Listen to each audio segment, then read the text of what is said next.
Welcome to Inspired Living with Marc Lainhart, the Intuitive Prospector. Every Wednesday, Marc, along with his special guests, will explore thought-provoking topics and ideas that promote creativity, self-help, healing, happiness, and well-being to inspire you on your spiritual journey. Each week, Marc will discuss different paths to achieving a more spiritual, balanced, happy, and healthy lifestyle. Topics will elevate consciousness and range from metaphysics to the human and social experience and all things spiritual. Welcome to an inspired community that offers support, encouragement, and new ways of thinking. Marc is a tested, certified, and professional spiritual medium, metaphysical teacher, healer, and spiritual advisor with a spiritual practice based in Seattle, Washington.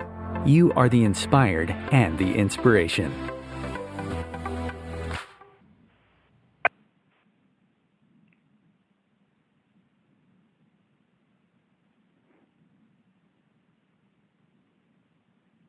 Which we like to say.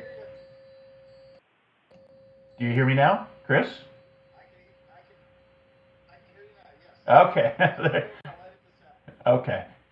All right. Happy New Year. Welcome to 2024. This is Inspired Living Radio. We are back for our 8th season, and we are in the year of the 8. 2024, from a numerology standpoint, adds up to the number 8, and we like to say the 8 represents abundance, healing, karmic return, and of course, manifesting. So good morning, good afternoon, and good evening, wherever you may be in this magical, magnanimous, magnificent, majestic, marvelous, metaphysical, miraculous, mind-awakening, mind-boggling, and mind-blowing planet of ours. This is Inspired Living Radio. I am your host, Marc Lainhart. I go by the Intuitive Prospector because I've been curious since birth about our world and everything around us. And here just to let you know that we're coming together for yet another soul adventure and an inspiring episode to explore, discuss, and discover the many diamonds within each and every one of us and the many diamonds in our world that have yet to be revealed.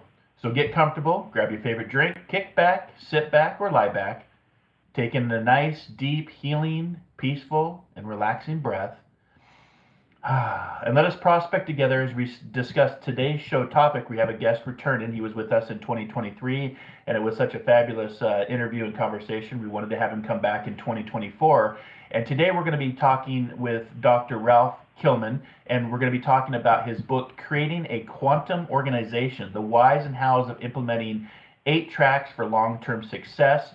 If you recognize the name, it's because he was on Inspired Living last year for the first time, and we talked about his book, The Thomas Kilmann Instrument, known as the TKI, which sold over 9 million copies. And so today we're back to continue this conversation because we have such amazing guests and fabulous conversations. And you know, as I always like to say, let us dare to dream, dare to explore, dare to live, and discover that diamond within as we talk about creating quantum organizations. And I want to give a big shout out, being that we've been on the air for 8 seasons, which is kind of mind-blowing in itself, but I do want to give just a big shout out and say thank you to all of our inspired listeners from around the globe, the universe and beyond. My team and I here at Inspired Living Radio are always so very humbled and grateful for you listening, downloading, subscribing, and leaving reviews. So much that you've made Inspired Living Radio and podcast a best inspirational show to follow and listen to, as referenced and sourced by FeedSpot the last 3 years running. So we really appreciate it, and we really appreciate you. If you've not yet subscribed, liked, or followed the show, there's always time to do so now on our main social media platforms. Over at Facebook, just look for Inspired Living Radio and Podcasts. Our Instagram and what was formerly known as Twitter, now known as X, is Inspired for Us. That's the number 4.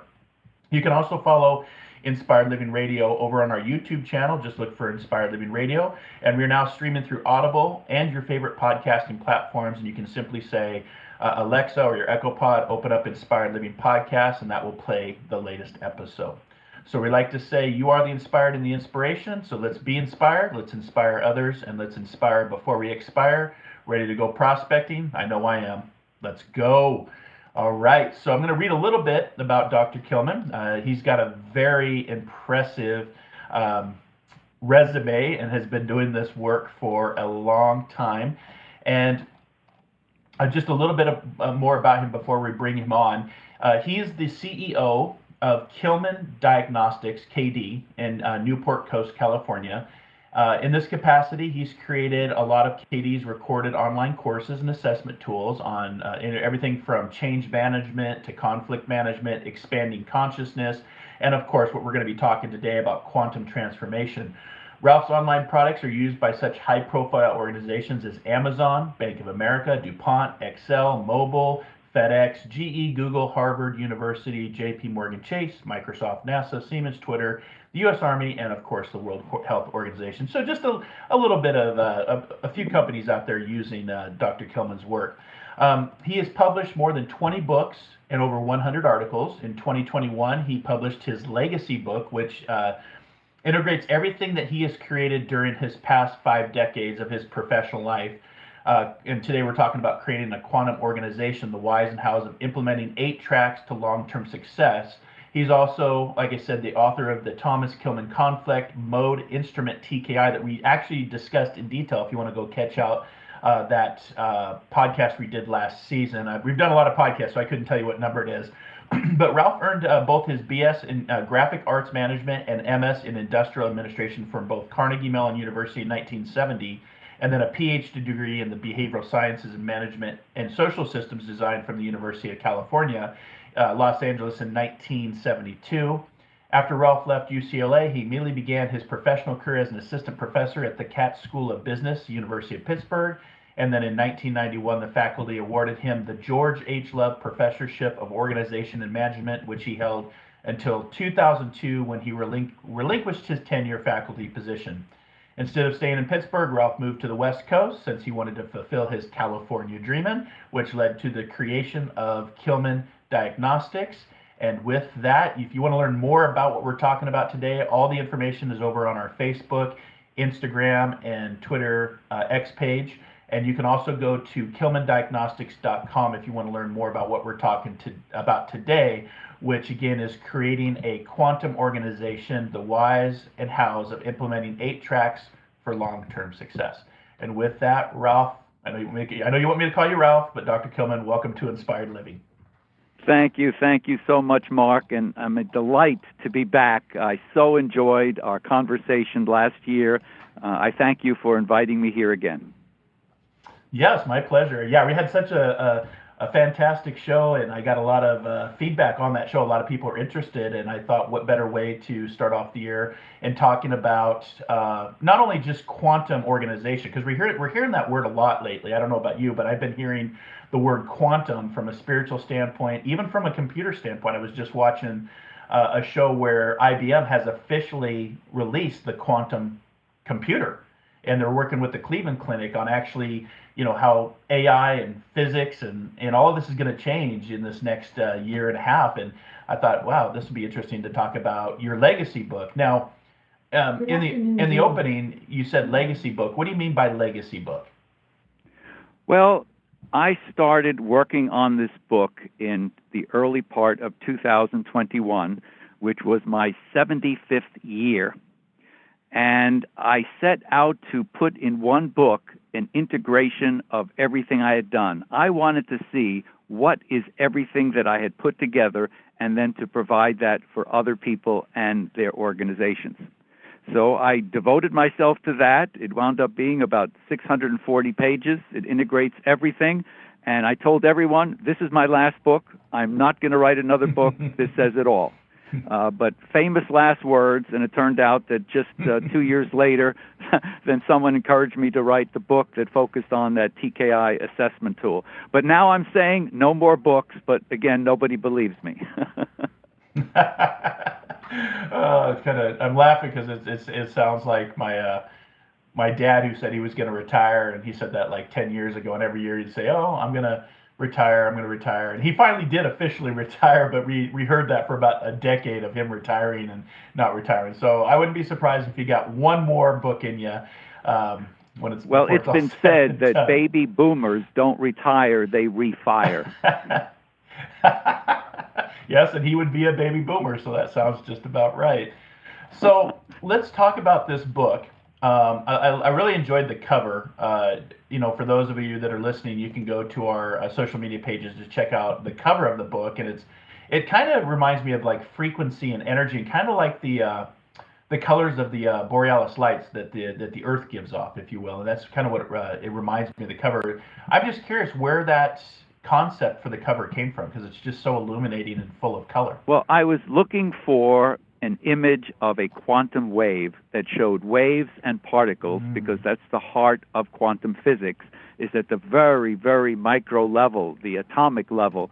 You have these waves, and when you observe the wave, they transform into a particle. But if you're not observing them, they go back to possibility waves. Anything can happen.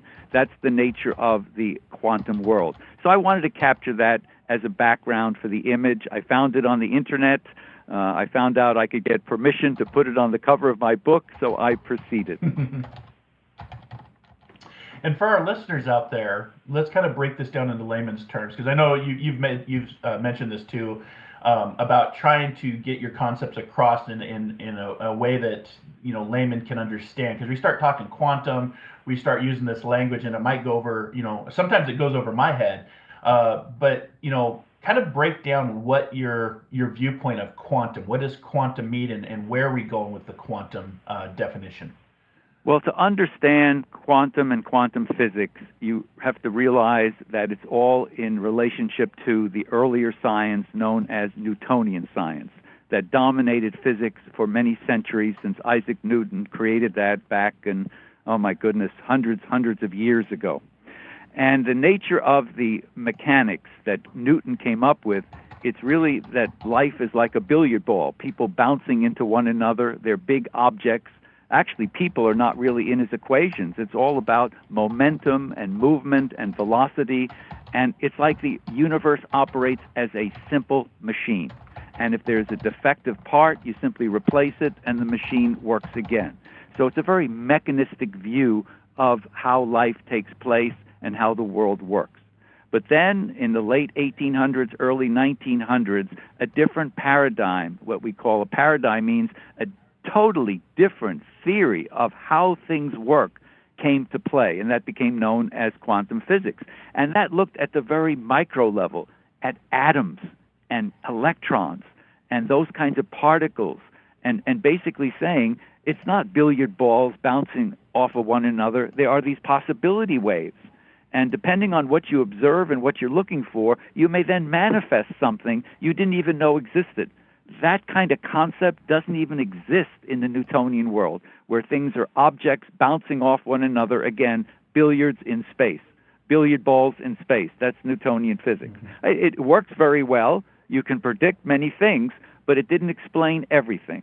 And with quantum physics, we now realize that with possibilities and manifestation and engagement and consciousness, there was really no room for consciousness in Newtonian physics. It isn't even discussed. But in the quantum realm, it is human consciousness that brings the universe into being. It's a totally different paradigm, a totally different look. So some people started considering, what is the nature of our organizations? And people came to the conclusion is they're based on Newtonian physics. You have these separate departments and groups that often operate like fiefdoms and territories. They don't coordinate and cooperate always with one another. And you have all kinds of conflict that never gets resolved. And this is the Newtonian organization. And people are just given a job, and they're hands for hire, and they're told to do certain things, and that's it. But you don't bring their consciousness and their mind into the organization. It's their physical bodies, and you have them bounce off one another in a metaphorical sense. But with quantum physics, now we're saying, how do we engage people's consciousness in the organization? How can they be more creative? How can they manifest things collectively that they couldn't do on their own? So it has us start thinking about people and organizations very, very differently. So I and a few others started outlining what would a quantum organization look like. And the first book I wrote on it was published in 2001, and it was simply called Quantum Organizations. Now, that book had a lot of quantum physics in it, cosmology, evolutionary theory. It had a lot of hard science, so to speak, and so some practitioners had a hard time understanding it. And part of my legacy book, and I did indicate this in the preface, is I tried to minimize the references to quantum physics and to boil it down so more people could understand how the world is changing and how this quantum physics paradigm can allow us to do things that the Newtonian world could never allow us to do because it wasn't even considered. Wow, and thank you for explaining that, because as you were saying that first definition, I've worked for the federal government for over 23 years, and that sounds exactly like the federal government, putting people together and don't ask questions, just do this job, and left hand not knowing what the right hand is doing. And you said another word I think is important for this year, because we're in the year of the 8 from a numerology standpoint, and that's all about manifesting. And I think what we're seeing on our Roaring 20s is this, this consciousness coming even more to the forefront, as far as, seeing people for more than just a physical flesh suit pushing a button doing a job, but something bigger than that. And do you see something replacing the terminology or the verbiage of quantum and something different as we move forward, kind of like, evolving in the next 50 to 100 years, something that would, transcend quantum, I guess? Well, I think now more in terms of the empowered organization or the conscious organization, one that allows consciousness not only to thrive but to evolve. And in the old Newtonian organization, which is the ultimate of bureaucracy, so your analogy to the federal government and other organizations that have been around for a few hundred years, and they're entrenched in the past, and they're a bunch of boxes and fiefdoms, and people across departments don't communicate. They don't even realize they're on the same team. It's kind of interesting. And so what would a different organization look like where people look forward in the morning to coming to work, where they love what they do, where they engage with people from all other departments and units in the organization, where the units change depending on the nature of the problem. We reorganize as needed. We're not stuck in the same cubicles and the same departments, but we evolve. We evolve. And as we evolve, complex problems take on a different form, and that's the way we can ultimately address mega problems like climate change, polarization, and war. Yeah, no, I'm totally agree with you, and that's why I love and do inspired living. This is something I get excited for and showing up to as one of my jobs.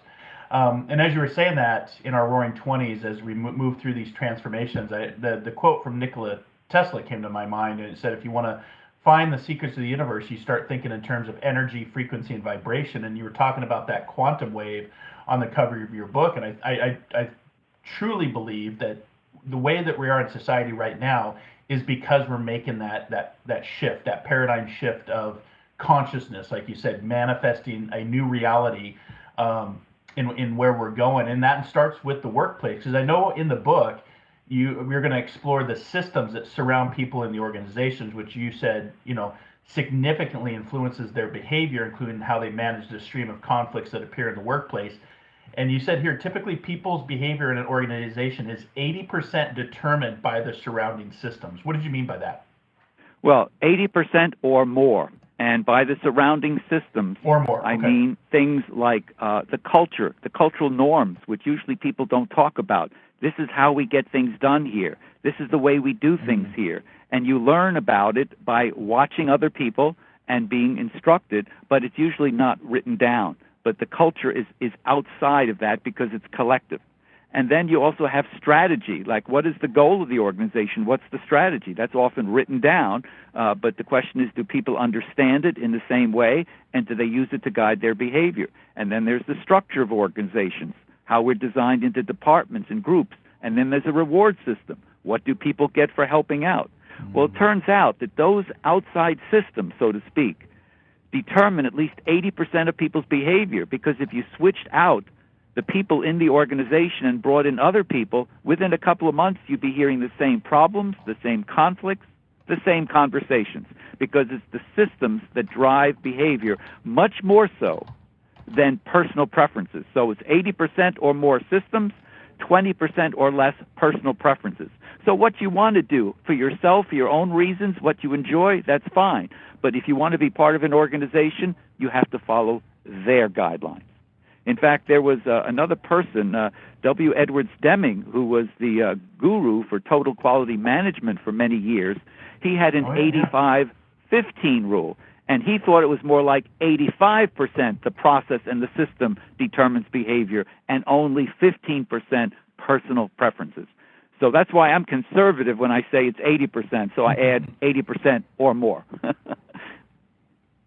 Yeah, and if you fall out of that 80 percentile, that group think that you're talking about in systems, what, in your experience, is that person then, let's say you're not following the group think and you're trying to innovate, change, or bring about something that's better for the organization, but by speaking out, that creates conflict within itself. They always say, there's always that term, the nail that sticks out the farthest gets hammered down first. And I found that to be true even just, with my job in the federal government. What do you say to people that want to be change agents and want to bring this quantum, concept of, consciousness and making the world better, and not in just the workplace, but in our society? What would you say to people that are trying to be those change agents? Well, we have to understand what the culture does to people in organizations. All human beings are conditioned to their family culture, and then eventually to their school cultures. And then eventually when they get a job, let's say in a business organization, they get encased with the cultural norms of the business organization. Now, let me give you some examples of the classic norms of a Newtonian organization. Don't rock the boat. Don't make waves. Don't step on the toes of senior executives. Do not disagree with your boss. Do not get caught sharing information with other groups. On and on. Don't go to the executive cafeteria. That's only for executives. You're not allowed to go there. You have to eat over here. Don't use that locker. I mean, there's all these norms, and if people don't follow it, they get sanctioned. They don't get invited to meetings anymore. And then if you add the formal reward system, people then get penalized. So those who confronted their boss, they don't do so well during their performance reviews, because the message is stick your nose to the grind, do as you're told, and don't confront the system. That's the Newtonian organization. Whereas for a quantum organization, the cultural norms would have to be almost the opposite. Engage with other people, express your views, challenge things. Always do it in a nice, polite, kind way, but you got to bring your ideas, your talent, your experience to light. Otherwise, we can't make good business decisions. We can't make good actions if we're not understanding the nature of the situation, because we didn't share what we know. We have to share our expertise. We have to share our opinions. So norms would be developed in the cultural track to make sure that people are engaging, expressing themselves, identifying the conflicts, identifying the problems, and resolving them. Wow. And where do you think, and like I said at the opening, I just watched a show on the quantum computer actually manifesting into reality. I've been hearing about this quantum computing concept for probably the last, 8 years, I guess. And so is the quantum computing and AI going to assist with this quantum organization of bringing about change and transformation and bringing about, is it all coming together to help? Because how do you break down the systems? These systems have a lot of power, a lot of money, a lot of influence. How do you break down systems that have been in place for such a long time? Well, you go through a process of what I call 8 tracks. And this is a way of moving through the systems, revitalizing them, harmonizing them, so everything fits together and points in the same direction. So first is the culture track. And I have found if you don't have cultural norms that support an open, healthy dialogue where people share what they really need and want, their skills, their abilities, their information, you can't move forward with any other discussion. How can you talk about changing the strategy or goal of the organization if you can't have a good conversation because people are keeping everything to themselves and they're afraid if they speak up, it's going to be held against them? You won't have a good conversation on anything. So first we have to make it through the culture track where there is a candor and openness to share, and people are not penalized for being who they are and sharing what they know, their experience, their education, their training. The second track is the skills track. And then we have to make up for what is missing in our formal educational system. Our formal educational system teaches people to solve simple problems where you can look up the answer at the end of the textbook. But in today's world, there are no more textbook problems. Most of our problems are messy, chaotic, complex. So we need different skills to manage those problems. One of those skills is called assumptional analysis, which we generally do not learn in colleges and universities. And what assumptional analysis is, you realize that you have assumptions from the past, but because the world changed, those assumptions may now be false. And if you're making decisions based on false assumptions, you're doomed. So what are you assuming about yourself, the customer, the vendors, the nature of the world, the competition, the government, regulatory agencies? And if your assumptions are rooted in what was true 10, 20, 30 years ago, and you're still making decisions on that, you can't make a good decision. So in the skills track, they learned how to deal with complexity, the nature of the problems today. In the Newtonian world, back in the 1800s, there was not complexity. Things fit neatly into boxes, and they bounced off of one another. But the world has changed, and so now everything is interconnected, and we have to understand complexity by having to work on it. Like climate change, there's not one area of expertise that would address climate change. We need inputs from people all over the globe, the economy, about all kinds of wave patterns, about issues about the environment having to do with CO2 emissions. It's complex. It's not one thing. And so you have to bring experts together who can share and work together as a quantum organization. But if you bring people and experts together in a Newtonian vein, they won't talk to one another. They won't listen to one another. They'll just stick to their own point of view and proceed. They won't learn a thing from one another, and they won't be able to solve a complex problem. Then there's the team track. Once we have an open, candid culture, and people now have the skills to deal with complexity, which they never learned in the university, the question is, can we make use of this in diverse teams so that I can bring people together from all different groups and departments, and they can quickly and easily form teamwork, cooperate, share their ideas in a team. In fact, sometimes we do the culture track and the skills track in safe workshop settings, which is the best place to learn it.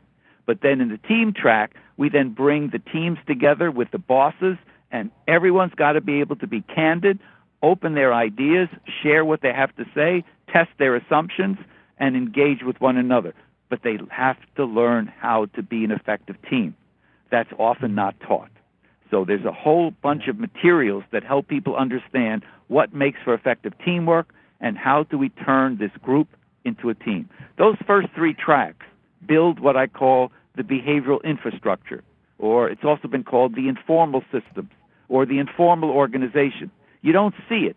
In fact, if you walk into an organization, you see people behave, but this stuff is not written down. The culture is usually not written down, assumptions are not usually written down, and what it means to be an effective team is not written down.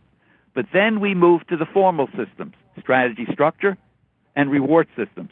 But now, based on an effective behavioral infrastructure, where there's an open, candid culture, people have the skills to look at and manage their assumptions, and they can do that in diverse teams, now they can have a good conversation about strategy and structure.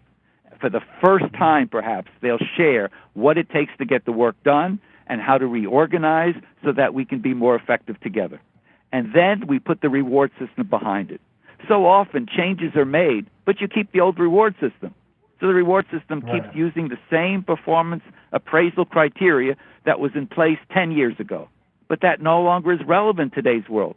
So you have to put the reward system behind strategy structure and behind the informal organization. So during performance appraisal, people are rewarded for contributing to a healthy culture, enhancing their skills for managing complex problems, and for their teamwork. It matters, it counts, it's assessed, it's part of performance appraisal. And therefore people learn, if I want to do well in this organization, I have to follow these tracks.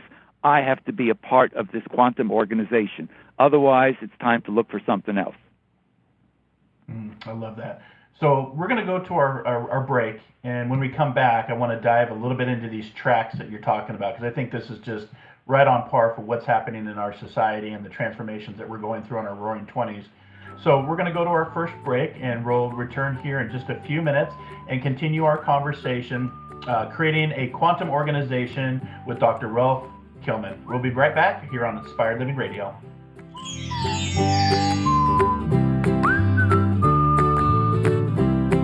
The future of Internet radio is here. Om Times Radio, IOM FM.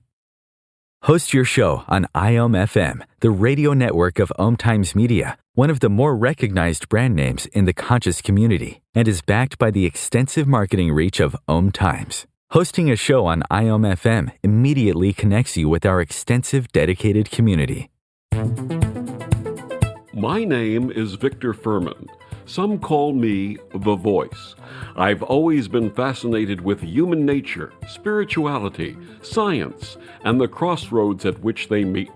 Join me Wednesdays at 8 p.m. Eastern on Om Times Radio, and we'll explore these topics and so much more on Destination Unlimited. One planet, 7.3 billion people. Only one you. Life offers us many opportunities and learning experiences. Are you ready to explore and discover this beautiful planet, the life and energy all around us, the spiritual world, and what is unseen, along with your own personal soul adventure? Marc Lainhart, the intuitive prospector, is the spiritual connection you have been prospecting for. Internationally known as a tested and professional clairvoyant medium and spiritual advisor, Marc's work as a metaphysical teacher, medical instructor, radio show host, inspirational writer, and hiking guide are here to help you on a journey of self-discovery, healing, inspiration, education, and a whole lot of spiritual awesomeness. Dare to dream. Dare to explore. Dare to live. For more information on Marc's spiritual practice in Seattle, Washington, please visit marclainhart.com or internet search The Intuitive Prospector. Ascending Hearts is no ordinary dating site, but a spiritual dating site with a purpose, to link you with your soulmate. We engineer the serendipity so you can trust that you will attune with someone that has the same matching vibration as you. Ascending Hearts, the conscious dating site for the spiritually aware. Try Ascending Hearts for free, ascendinghearts.com. You came across someone struggling with hunger. How would you recognize them? Would you notice an 8-year-old girl who's not excited for summer break because she may not be having lunch again until September? Or a war veteran who's having a hard time landing a job and getting back on his feet? I am the 1 in 8 Americans who struggle with hunger. I am hunger in America. Hunger can be hard to recognize. Learn why at IamHungerInAmerica.org, brought to you by Feeding America and the Ad Council.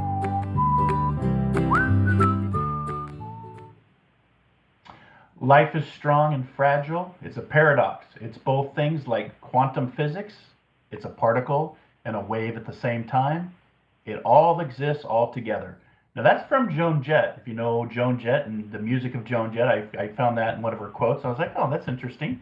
And the other one that was really interesting to me is a quote from Erwin Schrödinger, who says this, quote, "Quantum physics thus reveals a basic oneness of the universe," end quote. So welcome back. We're talking with our special guest today, Dr. Ralph Kilman, a returning guest, to continue our inspiring conversations. Today we're talking about creating a quantum organization, the whys and hows of implementing 8 tracks for long-term success. And that quote, Ralph, was just kind of interesting to me because what you just defined is with the tracks, and I have some questions on these going a little bit deeper into these 8 tracks. People have a hard time with that. We live in a society of capitalism, so it's competition against one another, or taking, an idea from somebody and making it your own. So on these tracks that you were talking about, and the behaviors and the systems in which people participate in, I guess, what would you say about the oneness of what we're trying to do with quantum consciousness, quantum thinking, and shifting our society during our Roaring 20s? Well, when we talk oneness, that's where we look at the collective that gets woven together in what we call the systems. The systems is what interconnects us all. In fact, one of my favorite quotes, I know you like quotes, Mark, one of my favorite quotes is one by William Blake, somewhere around 1850. And he said, I must create my own system or be enslaved by another man's. Yep. And so at that time, you also recognize the system. Now, when you walk into a room in an organization, if you're into the Newtonian physics approach, all you see is the physicality of it, the building, the desks, the room, people, but just as physical beings. That's all you see. You don't see the system. If you ask that person, where is the system? I don't see any system. I just see people and buildings and desks and walls. What do you mean systems? Well, systems is not something you can observe with your five senses. Systems are something that operates behind the scenes, so to speak. And most of us have not learned to look at the system. We look and see individuals. Like an organization is nothing but the sum of the individuals. So if there's 100 people and then we have 100 individuals, they make up the organization. That's it. Whereas when you understand the quantum approach about the unity, the oneness, and how the systems connect us, then you say, oh, but there's a culture that has conditioned people to behave a certain way. They may or may not have the skills to have a conversation which brings different ideas to light and integrates them. And when there's diverse people in the organization, they're not used to working with diverse people, so they can't team with them. They can't cooperate. That's the system. You can't see it directly. I mean, you can observe behavior and you can see a dysfunctional team, but then you might say, oh, they need better team members. If they had different individuals, everything would be different. But then we bring in different individuals and we have the same dysfunctional team because they've absorbed the negative culture that we don't trust one another, we don't share information, we keep things close to the vest. If there is a culture operating in that system, it doesn't matter who the people are, they're not going to be effective. And that's the difference between seeing the individuality through the Newtonian physics and seeing the oneness, the unity, and the system through quantum physics. Yes. Cultural conditioning, definitely I've seen that with my career in the federal government. And, it's funny, we were just talking about quotes, and I actually put this quote out today because I knew we were going to be talking about this, but I didn't know that this quote would actually come into play. And it's a quote from Buckminster Fuller, who said this: "You never change things by fighting the existing reality. To change something, build a new model that makes the existing model obsolete." And that's really what we're talking about is creating a new model of consciousness and manifesting moving forward outside of these systems. And in your book, you had said in your book, in a few places in the book, you mentioned 4 timeless topics: conflict, change, consciousness, and transformation. Why are these topics so important, and why do you call them timeless? Well, when I was beginning to work on my legacy book, I tried to capture what are the major themes that I've come across in my life that I've continued to work on, and it's a never-ending process. What always seems to be there no matter what. And one is conflict. As long as you have people and they have different ideas, different families, different backgrounds, different languages, you're going to have conflict, guaranteed. Change. The world is changing. The one thing you can count on is change. It's never going to stop. And conflict and change just go on forever. And how do we manage conflict and change? Well, it's from a perspective called consciousness. We can do it from an egocentric place, ethnocentric, world-centric. How do we approach this? Do we recognize that people can all be one together and can work together and collaborate?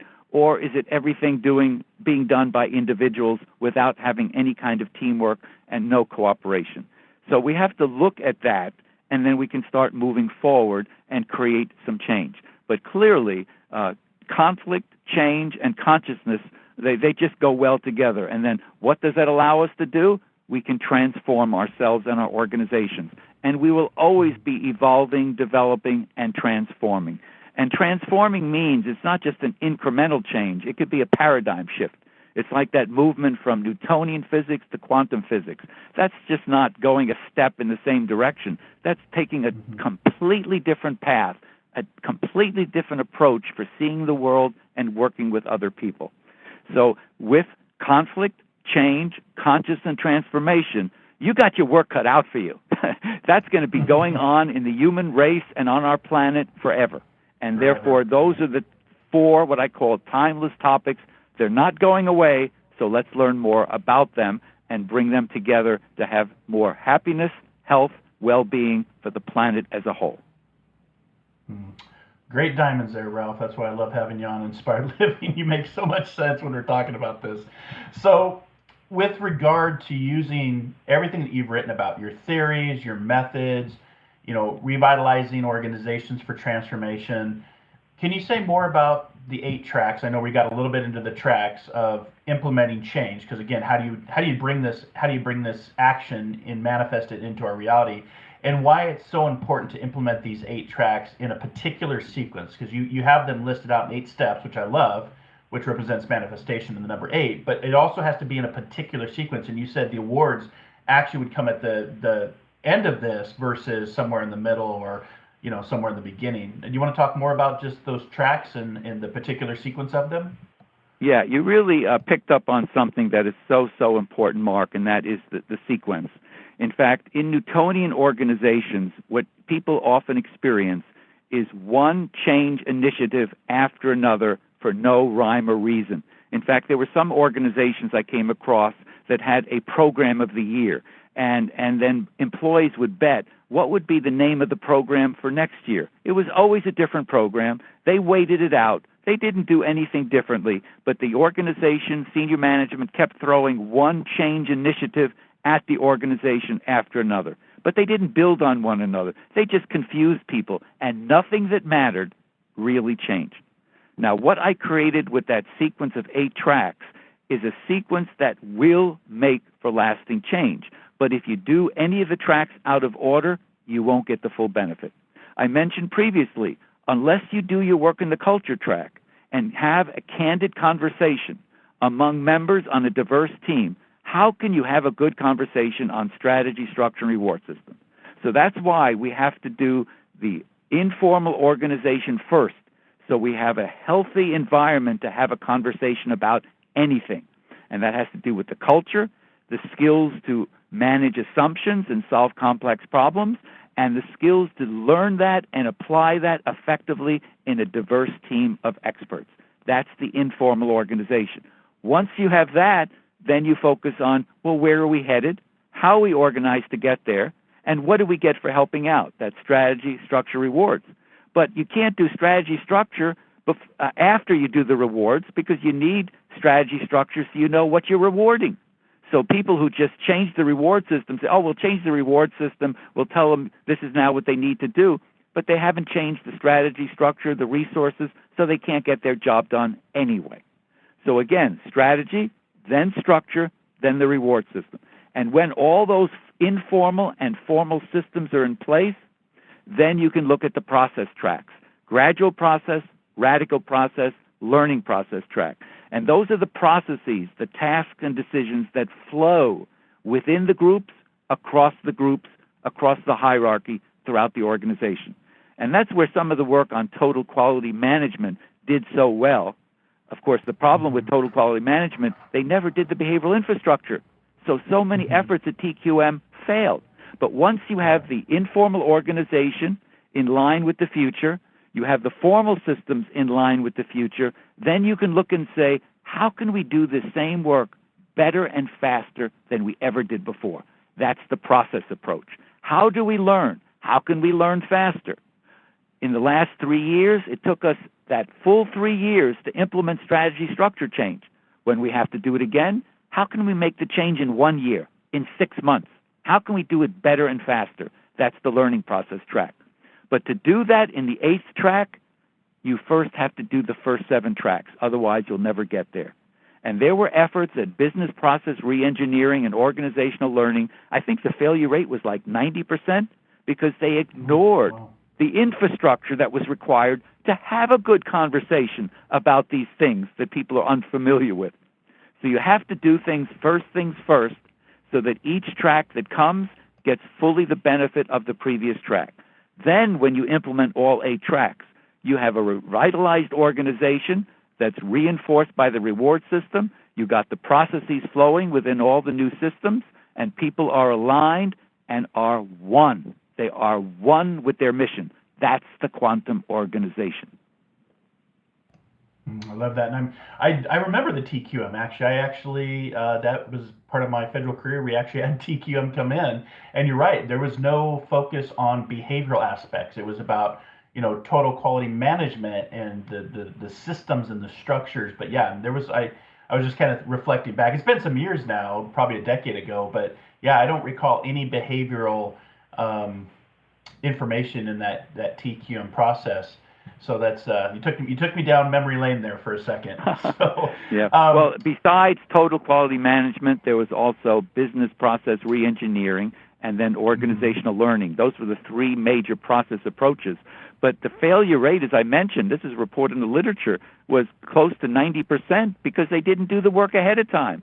They didn't prepare the conditions, so those process approaches had a chance of making a big difference. Yeah. And for our inspired listeners out there, do you mind just recapping those 8 steps for those listening, just to put them in that sequence that you were talking about, steps 1 through 8, and then I have just a few more questions because we're gonna run out of time here again. This goes by so quick, but I wanted to talk about chapter 11, which I found to be a very fascinating chapter because it expands on the mind, body, spirit of consciousness. But just for our listeners, do you mind just repeating those 8 steps for those that might be interested in quantum organization? Sure. The way I look at it is there are 5 what I call system tracks and 3 process tracks. And of the 5 system tracks, the first 3 are the behavioral infrastructure, which is culture track, skills track, team track. That's the informal organization. That's how we work together on the job. And then we get the next 2 system tracks are the 4th and 5th, which is strategy structure, and the 5th is reward system. Those are the formal systems. Those systems are usually documented, either on paper or in electronic files.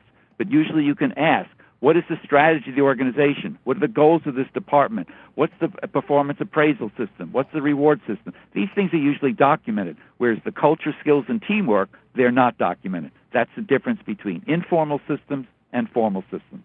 And then after those 5 system tracks, we have the 3 process tracks.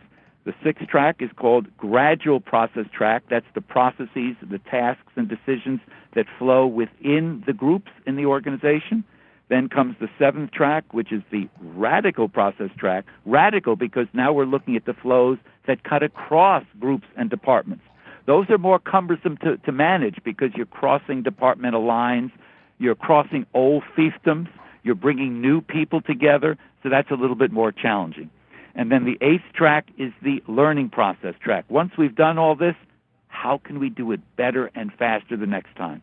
Once you've transformed, it doesn't end. There's a constant need for change, for revitalization, for adjustment, for transformation. So this is an ongoing process. You do it once, you're aligned for the future, but things are going to be changing. Change, conflict, consciousness, transformation, they don't go away. We have to manage them every single day. And with that system of the quantum organization, it is in line with the future, and it can change rapidly and do better and faster one year after another. It's with those daily constants you talk about, change and conflict. So, right. So in chapter 11, you challenge the reader to explore what is rarely, if ever, discussed in the workplace, namely how to expand the mind, body, spirit consciousness of the membership and then bring that expanded consciousness into the organization. Why is the further expansion of human consciousness so important to the future of our society?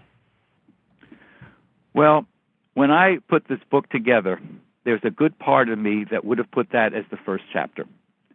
But then I realized, I'm making a confession here, I realized that if I made that the first chapter, it might turn people off because they don't want to look inside at all the demons and their struggles and what that means. It's many times easier to focus on other people and other things out there than to look at oneself.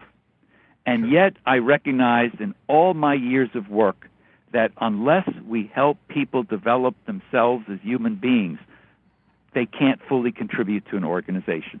And most of our public school systems are focused on math, English, science, all that good stuff, but you don't learn how to be a good human being. You don't learn about yourself, your traumas. You don't learn about how to take a trauma and turn it into a gift. Everyone gets traumatized. Welcome to the human race. Something's going to happen in your childhood that can potentially derail you. And I don't condone trauma. I don't want to give trauma to anyone, but it's going to happen. And once it happens, what do you do with it? So there's a number of things that can keep people in the past, which limits what they can do for the present and the future. And if you want to build a quantum organization where people could be at their best and work together, we have to have better human beings who are better able to understand themselves, love themselves, contribute to society, feel good about themselves, and then engage with other people. And that doesn't happen automatically. And in most childhood, as I said, people get traumatized, they often get stuck, and at some point we have to help people become full, healthy human beings. So not only can they be healthy and happy themselves, they can contribute more fully to some larger mission beyond themselves. That ripple effect of society. How have the organizations responded to your challenge of using this time-proven method for expanding members in the mind, body, spirit, consciousness arena? Well, I've had the pleasure of implementing these 8 tracks in quite a few organizations. It was a self-selecting process. I write these books, I give presentations, and then an organization may come to me and say, you know, we've been trying change. Every year we have a different program.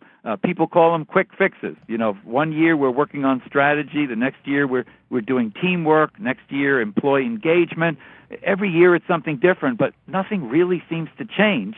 And now from your work I see, we've been not paying attention to the sequence of the change initiatives, and we haven't prepared the organization for change by making sure that our culture supports healthy conversation, candid, open conversation, no matter what the problem, no matter what the conflict. So people then can realize that, and then so they've come to me and I've had the chance to implement it. And it's a wonderful experience. I've done this both in the U.S., I've done this in Europe, I've had some amazing experiences. Now, why aren't more organizations doing it? Because people in organizations are often stuck. And sometimes they don't move forward until they are desperate and they have to. So if you have a Newtonian organization and it's doing somewhat well, it's still in business, what is the incentive to change and transform into a new paradigm called the quantum organization? People don't get it. And if most of our people in society still look at an organization and all you see is individuals and buildings, you don't get the system. So we have to make sure that people understand what is this unifying system that makes all the difference in working together on this planet.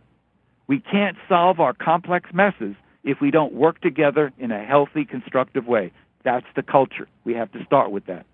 And in our school systems, we have to start teaching skills so people can deal with complexity. The kind of problems we have today, you can't find the answer in the back of a finance textbook or a marketing textbook or an accounting textbook. It's everything together. You have to bring the experts together with a healthy dialogue. They share what they know, and then they can integrate their knowledge and come up with an approach that no one individual ever thought of before. That's synergy. That's the quantum approach. And that's what's needed. And I don't know what it's going to take for more organizations to say, you know, enough of what we've been doing.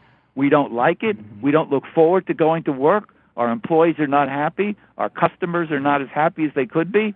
Maybe we should try a different approach. And then finally they try something. Yeah, no, I think that's very well said. And could have brought that to the federal government a decade ago. So yeah, sometimes organizations need more pain, what they call a felt need for change, before they're going to look for another approach. Otherwise, they keep doing the same old thing. And what is that one quote? Keep doing the same old thing, expecting different results is insanity. Insanity, yeah. There's a lot of insanity going around in our today's workplace for sure, and doing that. So same to put thing it this over and over, way, I would expecting a say different that outcome. most organizations are putting one Newtonian approach to change and improvement to their people every year, again and again and again. And at some point, when they have enough pain and they want something different, and maybe they've gone to a workshop or experienced something where they can understand consciousness a little better and what is a system, they may then bring that to their organization. But we need leaders who say, the same of what we've been doing for the last 10, 20, 50 years is not going to work. This is a different world. We have to work together in a different way. We need a different paradigm. The quantum organization is the different paradigm. I love it. You know, the pain and trauma that pushes us to explore and discover and move into that transformation. So, well, Ralph, thank you so much for coming back on Inspired Living and sharing your years of wisdom and education and knowledge in the books that you've written and the work that you've contributed to our society. And my hope and my intentions is that we will start to see this quantum expansion of thought process and oneness as we see ourselves as human, and bring that, cross that over into the organization, because that's going to have a ripple effect on how we move forward with our world, our society, our technology, everything that we use and connects us all. So I just want to say thank you for all the work you've done and what you've contributed to society, my friend. Thank you so much, Mark, for being able to ask the good questions. My answer can only be as good as the question. So again, I thoroughly enjoyed this conversation. Thank you so very much.